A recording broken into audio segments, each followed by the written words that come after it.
Sir नमस्कार। नमस्कार sir. क्या नाम है आपका? मेरा नाम है राजेंद्र दास। कहाँ से आए हैं आप? सर मैं टिहरी गढ़वाल उत्तराखंड से हूँ। नरेंद्र नगर फकोट ब्लॉक टिहरी गढ़वाल। संत रामपाल जी महाराज जी से कब जुड़े? सर मैं संत रामपाल जी महाराज से वैसे तो 23 अगस्त 2013 में जुड़ा हूँ, पर मुझे परमात्मा ने 2006 में दर्शन दिए थे। आप एक तो संत रामपाल जी महाराज को परमात्मा बोल रहे हो, दूसरा आपने कहा कि 2006 में परमात्मा ने आपको दर्शन दिए। सर क्या कहानी है? सर मेरे पीछे ये कहानी है, मैंने दवाई खाई थी एक इंग्लिश दवाई, उससे मुझे साइड इफ़ेक्ट हो गया था।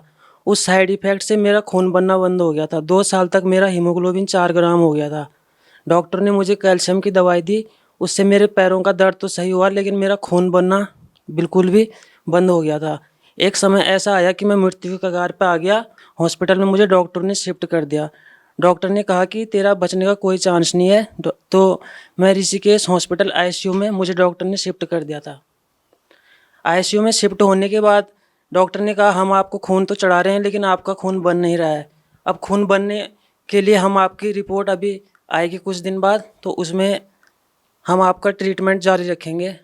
तो वहाँ पे गुरुजी संत रामपाल जी महाराज मेरे सामने समक्ष में आए, सपने में नहीं, एकदम सामने आए थे मेरे, और मुझे कहा था आशीर्वाद देके कि बेटा तू 60 साल जिएगा। और गुरुजी ने मुझे मेरी उम्र तक बढ़ा दी बताई है।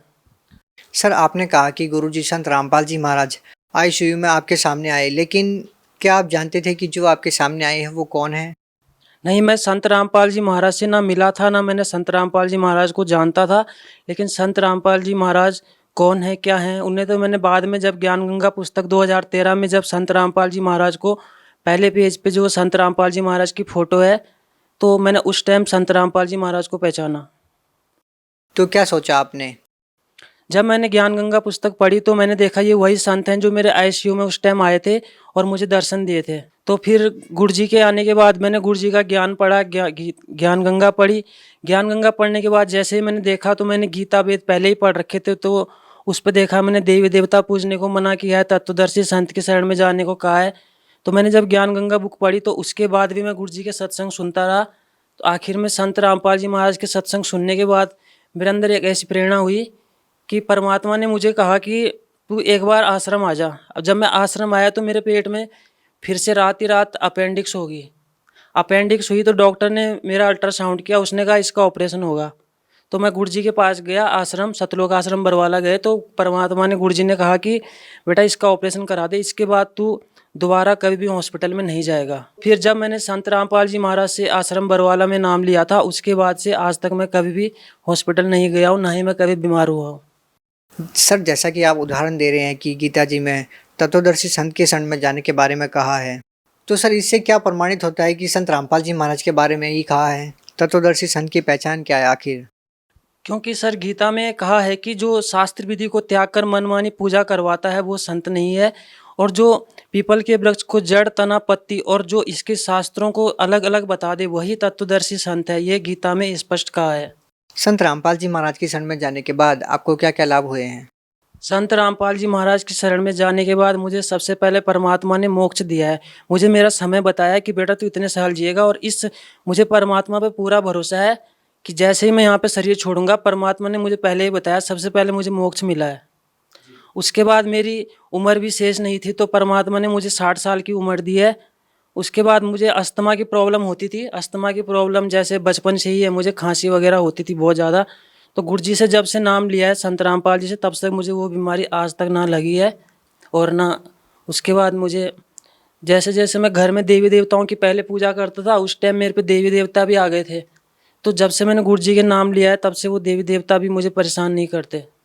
सर देवी देवताएं कैसे परेशान कर सकते हैं? देवी देवताओं के बारे में तो ये मान्यता है कि वो ही लाभ देते हैं, तो कैसे आप परेशान होते थे देवी देवताओं से? देवताओं से मैं ऐसे परेशान होता था, जैसे उनकी जागरण वगैरह होते हैं, पूजा वगैरह होती हैं, तो मेरे हाथ पैर कांपने लग जाते थे। सारे देवी देवता मेरे शरीर में आते थे और बोलते थे, लेकिन मुझे उनसे कोई भी आध्यात्मिक लाभ नहीं होता था, अशांति थी बिल्कुल। संत रामपाल जी महाराज पर बहुत सारे आरोप लगे हैं, उनके बारे में क्या कहना चाहेंगे? सर संत रामपाल जी महाराज पे आरोप लगे हैं, वो सारे 100 के 100 झूठ हैं। क्योंकि जब ये बरवाला कांड हुआ था, उस टाइम मैं आश्रम में ही था, और आश्रम में मुझे पुलिस वालों ने, जितने भी आश्रम में सेवादार और भगत थे, सबसे पहले पुलिस वालों ने मुझे ही निकाला था। पुलिस वालों ने मुझे गाड़ी में मारने के बाद पुलिस की गाड़ी के अंदर मुझे और भी मारा, और जब मैं इतना मर गया कि उनको लगा कि ये मर गया, उन्होंने मुझे अपनी गाड़ी से नीचे फेंक दिया, और अपनी गाड़ी से नीचे फेंकने के बाद मुझे रोडवेज में छोड़ दिया। रोडवेज में जब छोड़ दिया तो जब मैं घर आया तो मैंने टीवी में देखा, अखबार में देखा कि जो हमने आंखों से देखा वो कुछ नहीं, और टीवी अखबारों में कुछ और ही दिखा रहे हैं। तो टीवी अखबारों में जो भी दिखा है वो सब का 100 झूठ दिखाया है, और ये बिकाऊ मीडिया ने जो भी दिखाया है ये गुरुजी के प्रति इनका षड्यंत्र है। सर, संत रामपाल जी महाराज जी की शरण में आप गए, आपको इतनी सारी यातनाओं का सामना करना पड़ा, कहीं कभी आपके विश्वास में, भरोसे में कोई कमी नहीं आई? नहीं सर, मेरे बिल्कुल भी परमात्मा के विश्वास में कोई भी कमी नहीं आई। मुझे एक पुलिस वाले ने कहा था कि तेरे को बाबा क्या दे रहा है, लेकिन उसने मुझे बचाया भी, क्योंकि सारे पुलिस वाले खराब नहीं हैं, कुछ पुलिस वाले अच्छे हैं। जब मुझे पुलिस वालों ने मारा था तो मेरे अभी तक इस हाथ की हड्डी भी बाहर आई हुई है। तो गुरुजी ने कहा था कि जब उसमें पुलिस वालों ने मुझे मारा तो उसके बाद मेरा विश्वास बिल्कुल भी दृढ़ है, आज भी दृढ़ है।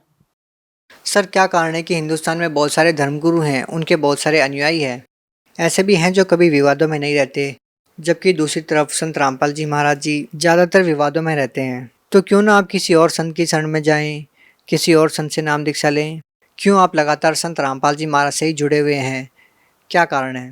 संत रामपाल जी महाराज को ज्ञान में कोई पराजित नहीं कर सकता, क्योंकि वो पूर्ण परमात्मा हैं और उनकी वाणियाँ सच हैं, और सत्य का हमेशा विरोध हुआ है। सर, भगत समाज को क्या संदेश देना चाहेंगे? सर, भगत समाज को मैं यही संदेश देना चाहता हूँ कि आप जो देवी देवताओं की, ब्रह्मा विष्णु महेश की जितनी भी आप भक्ति करते हैं, ये सब शास्त्र अनुकूल नहीं है, क्योंकि आपको शास्त्र पढ़ने चाहिए। जैसे कि एक नकली नोट आ जाता है बाजार में, तो सरकार असली नोट और नकली नोट दोनों को दिखाती है ताकि जनता उसे समझ सके कौन सा असली है कौन सा नकली है। ऐसी प्रकार संत रामपाल जी महाराज सारे शास्त्रों को खोल के दिखा रहे हैं। पढ़ा लिखा समाज इसको अच्छी तरह से समझ सकता है और देख सकता है। जब आप शास्त्रों को देखोगे तो वो वाणियाँ जो संत रामपाल जी बताते हैं और जो हमारे धर्मगुरु करवा रहे हैं वो 100 के 100 झूठ हैं, क्योंकि गीता में जो कहा है, शास्त्रों में जो कहा है, वो कोई भी नहीं करवा रहा है। वो एक तत्वदर्शी संत रामपाल जी महाराज ही है। सर, आप उत्तराखंड से आए हैं, उत्तराखंड में लोग क्या क्या पूजाएं करते हैं? उत्तराखंड के लोगों को आप कैसे समझा पाएंगे कि आप हरियाणा में संत रामपाल जी महाराज से जुड़े? उत्तराखंड के जो लोग हैं वो ज़्यादातर देवी देवताओं की पूजा करते हैं, और वो यहाँ तक कि वो ब्रह्मा विष्णु महेश की भी पूजा नहीं करते, क्योंकि वो देवी देवताओं में इतने आरूढ़ हो चुके हैं कि उन्हें यही नहीं पता कि असली भगवान कौन है, भक्ति क्या है। तो मैं उत्तराखंड के लोगों से यही विनती करूंगा कि एक बार अपने शास्त्रों को देखिए। शास्त्रों को देखने के बाद आपको खुद पता चलेगा कि संत रामपाल जी महाराज क्या ज्ञान दे रहे हैं, और आप शास्त्रों के अनुसार भक्ति कीजिए। मैंने देखा है उत्तराखंड के लोग देवी देवताओं की भक्ति करते करते इतने दुखी हो जाते हैं, इतने दुखी हो जाते हैं, फिर भी उनको नहीं छोड़ते। एक बार आप शास्त्रों को देखिए और संत रामपाल जी महाराज का सत्संग देखिए, उनसे ज्ञान करिए, उनसे मिलाइए, तब आपको पता चलेगा कि संत रामपाल जी कौन है। सर, जैसा कि संत रामपाल जी महाराज के सभी समर्थक कहते हैं कि संत रामपाल जी महाराज से नाम दीक्षा लेते ही भयंकर से भयंकर बीमारी ठीक हो जाती है, आर्थिक स्थिति ठीक हो जाती है, मानसिक स्थिति ठीक हो जाती है। वहीं आप लोग दावा करते हैं कि कोई भी संत रामपाल जी महाराज से जुड़ेगा तो उसको निश्चित ही लाभ मिलेगा। तो फिर इसके बावजूद हरियाणा के अंदर खासतौर पे संत रामपाल जी महाराज जी के बारे में विरोधाभास क्यों? सर, विरोधाभास नहीं है। कुछ पंथ के लोग हैं जो संत रामपाल जी महाराज के ज्ञान को संत रामपाल जी महाराज के ज्ञान को ख़त्म करने की कोशिश करते हैं, लेकिन हरियाणा के सारे लोग ऐसे नहीं हैं। उनमें से कुछ मेरा एक भाई है, वो भी भ्रमित हो गया था, लेकिन जब उसने गुरुजी के ज्ञान को सुना रोहतक में एक बार, तो उसने गुरुजी से नाम ले लिया है। क्योंकि शुरू में उसने गुरुजी के खिलाफ उसने भी गलत सलत बोला था, लेकिन जब उसने गुरुजी का ज्ञान सुना उसके बाद उसने गुरुजी से नाम ले लिया है, और हरियाणा के बहुत सारे भगत अब जुड़ चुके हैं, जागरूक हो चुके हैं। बहुत बहुत धन्यवाद। सत साहब।